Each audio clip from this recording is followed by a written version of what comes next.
Pull up, grab the fuel nozzle, and get ready to fuel up on trends and strategies to grow your travel center business in this episode of the Truck Stops Here, brought to you by NATSO. Now, here are your hosts, Amy Toner and Darren Schulte. Hello, welcome to today's episode of the Truck Stops Here. I'm your host, Amy Toner, and I'm here with my co-host, Mr. Darren Schulte. Hi, Amy. Hi, Darren. You are listening to the Truck Stops Here, NATSO's podcast. Darren has visited literally hundreds of truck stops for the last... Oh, my God. It's dating me. Decade. 2 decades. Absolutely. A lot of decades. A lot of decades. You know, he's really known for his love of Twinkies. Absolutely. But he's also known for his being full of knowledge on merchandising and messaging. And today we're going to take a bit of a deep dive into what products you should have. Do you have to have traditional things that a C-store has? Do you need to have more? So we're going to dive into that, Darren. All right. Fantastic. So one question I know you get a lot is, to be a successful travel center, can you just have standard C-store stuff? So as we always tell folks, in general, it's, you have to, again, understand who your customer is. But for the traveling public, I think travel stores in many instances miss that opportunity. And what I'll speak to specifically is that, our core customer is the truck driver, and he or she, as they're traveling down the road, are no different than you and I. They're looking for deals and so forth like that. Mm-hmm. And travel centers that put in robust apparel and do apparel properly. And what I mean by that is they're bringing in apparel like shorts, as an example, the same time as Macy's, Walmart, and JCPenney's are bringing shorts in, and letting those shorts leave their stores through markdowns and so forth, and ending purchasing shorts at the same time those other retailers have great success. Those operators that understand that they've got a large female customer base, for example, that carry products that speak to her, are having great success. I think what happens in many of the travel centers is they just make assumptions that I'll take my current convenience store setup that I have in my convenience store. Now I'm going to build a travel center, and I'll have the same type of success. I'll have the same type of sales. I'll have the same type of profit margins and so forth. And that doesn't always happen. Folks, for example, when they're driving down the interstate, if you have kids, as I know you do, you may be more apt to purchase a large bag of salty snacks, right, jumbo pack that's resealable versus a single set. So it's really intriguing to me when I go to travel centers, and especially those that are coming out of the convenience store world, and I see single serve, nuts or a single serve chips. Not that doesn't sell, right, but it's kind of losing sight of the fact that someone's going to get in their vehicle and drive for 300 or 400 miles before they have to fuel up again. Again, same thing as apparel. As we referenced the truck drivers, he and she doesn't necessarily have all the same opportunities during their work week to get on their phone and place an order from Amazon. There's no doubt they're doing those types of things, right? But what's wrong with having Valentine's gifts during Valentine's and not a candy bar? What's before wrong? Valentine's, right? Absolutely. Or during the Christmas, if we know when Black Friday starts, travel centers should be participating in that program. Gifts, novelties, apparel, and so forth, electronics before Christmas holiday. And also something that's a little bit different than a candy egg for Easter, if that makes any sense. There are operators out there that are doing, as I referenced earlier about apparel, that are really doing apparel well. There's operators out there that are selling $60,000, $70,000 in purses a month, believe it or not. They've actually now have clientele. So we've got members out there that are selling brand name clothing, brand name shoes, brand name colognes and perfumes and so forth. So it's definitely possible, but you have to do it right, and you have to make it a focus for it to be successful. Can you just call out any of our independent operators that you think are doing this type of merchandising really well? Yeah, so I would say White's Travel Center. Mm-hmm. So Bobby at White's and Corey at Lehigh in particular are some of my favorites when it comes to the apparel business. Yeah. I think both of them have taken the approach, and their leaders, their managers and and department managers have taken the approach that we are going to do retail correctly. We're going to treat our stores, especially in the apparel or in the gift and novelty sections, like regular retailers. It's not that you can't go to those stores and purchase kind of what I'd call the trash and trinkets types of gifts and novelties, but they have really high-end gift novelties, high-end purses and stuff like that someone might think wouldn't be available in the interstates, something that mirrors like a Cracker and Barrel. If you go to Busy Bee, Elizabeth Waring and her team, I think, do an incredible job in the gift and novelties, same type of things. They have some really great products for all sorts of customers, some low-end jewelry, some high-end jewelry.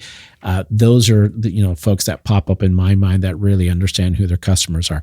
When companies like Petro back in the days, or currently Buc-ee's, and they're selling $200 or $300 coolers, a lot of people may laugh at that, but they do it all day long, every day. And again, I think they are folks that understand who's shopping with them and who's spending money with them. And it doesn't necessarily mean it'll work everywhere.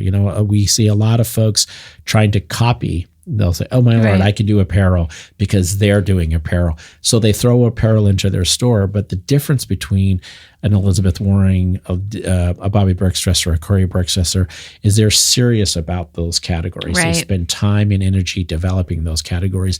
They work them. They try different things. They move on quickly when they don't work.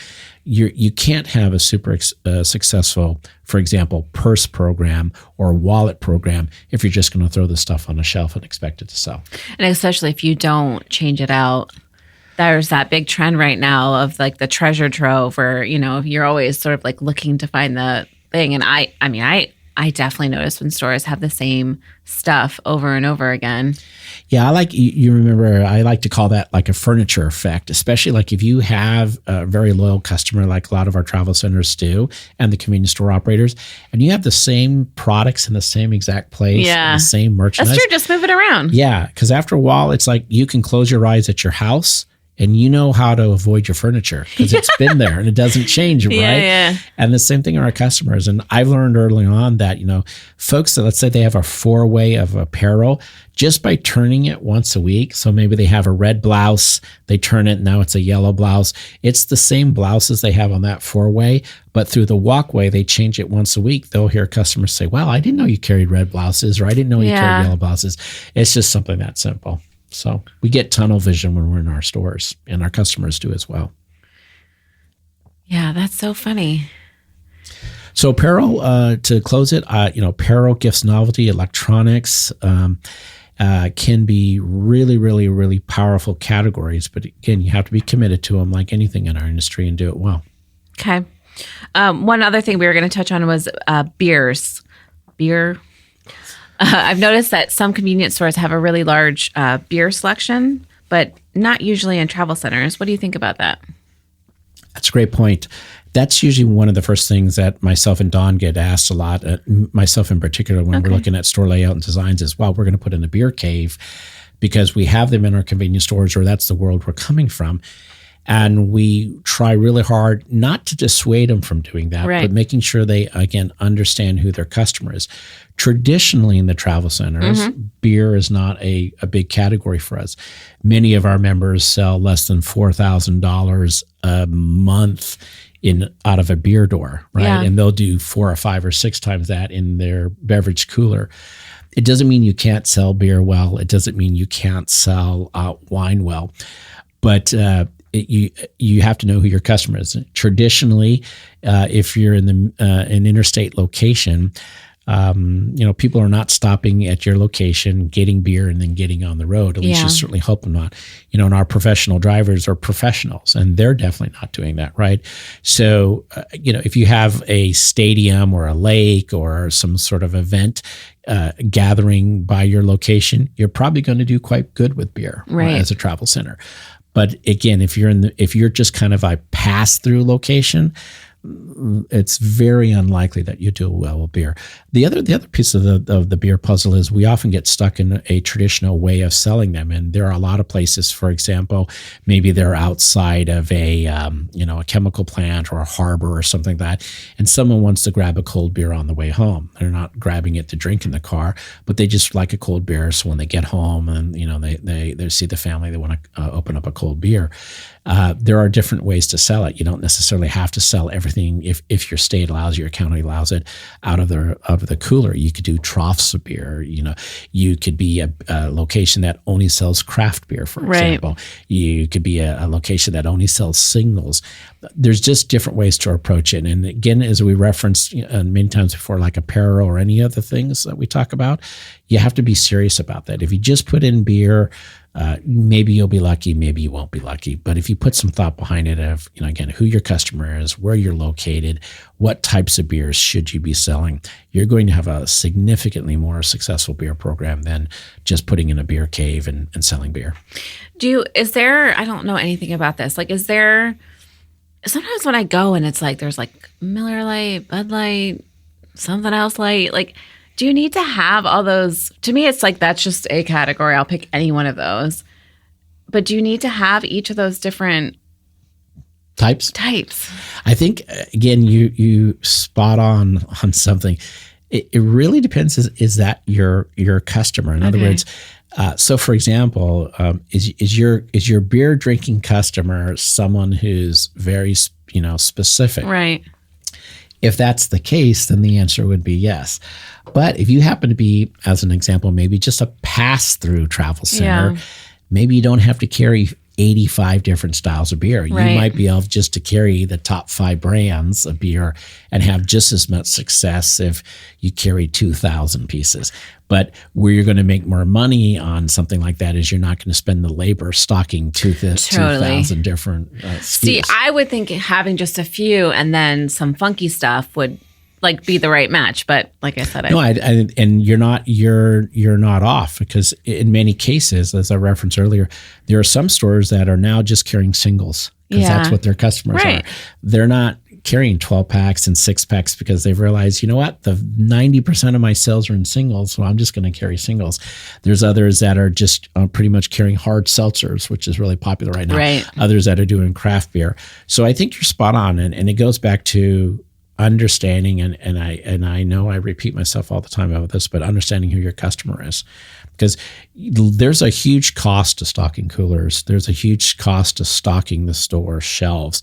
And a lot of our retailers are beginning to realize there are certain categories that they've been told they have to be really deep in, and they're realizing that's not the case. And in some cases, you don't have to be super deep in beer. Okay. Just depends on your customer. Awesome. All right. Well, those are today's merchandising questions. I bet people have more. I hope they'll send them to me at editor@natso.com. I think that's it for today. Thanks for listening. You can find us online at the truckstopshere.show. Like I said, if you have any questions that you want to answer on the podcast, I hope you'll reach out to me at editor@natso.com. Bye, Amy. Bye. The Truck Stops Here was brought to you by NATSO, the association representing truck stops and travel centers. Visit natso.com for more information. The Truck Stops Here is produced by NATSO in collaboration with Human Factor. Producers are Amy Toner and Darren Schulte.